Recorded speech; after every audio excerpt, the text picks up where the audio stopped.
Buhay probinsya mga lods, mga boss, nandito ako ngayon sa bahay ng kapatid ko dito sa Tubao, Gonzales, La Union.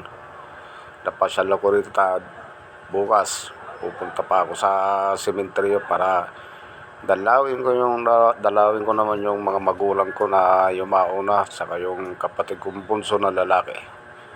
Kaya bukas, kaya mga bro, ito, ang ganda ng lugar dito. Luwag ng sinasaka ng pamangkin ko Ganda rito. ng view dito. Oh.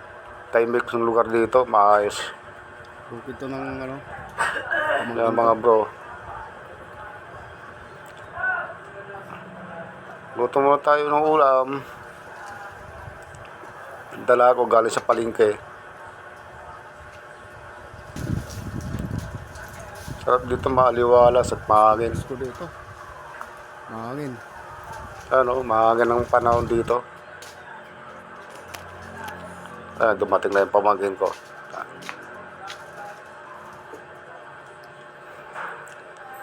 Pinabili ko ng repolyo sa bayan. Ayan.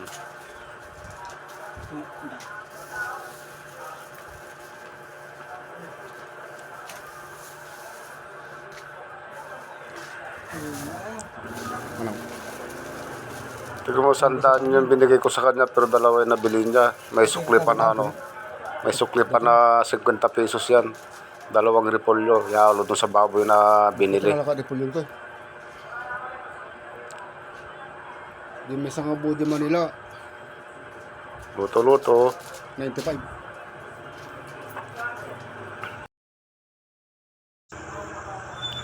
Yan, maaga. Lamig dito sa umaga. Ang lamig.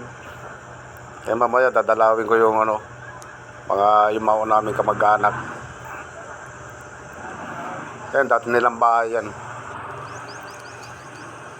Parang po sa sementeryo.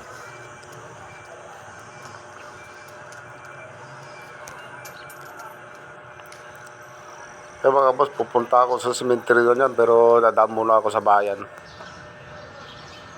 Yan. Yan ang simbahan, no. Simbahan, papuntang ano to. Nasa may munisipyo, park to, park. Yan yung simbahan. Simbahan ng Tubao. Ito naman yung tinatawag nilang Acacia Tree House. Yan o, sementeryo na to.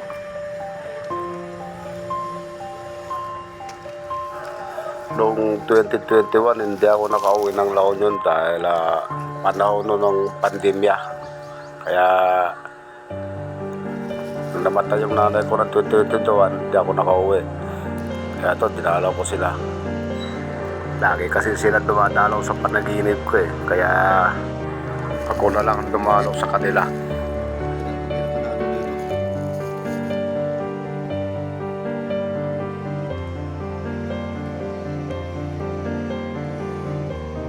So, nandito si Kuya. Madalaw sa'yo.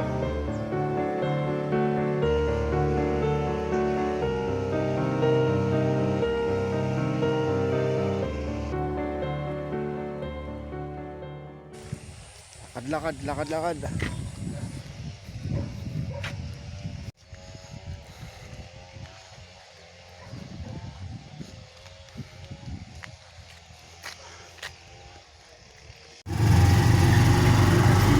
Pauwi na mga kaguntin, mga boss. Punta pa ako doon sa bahay ng kapatid ko na pangatlo sa panganay yung babae. Kaya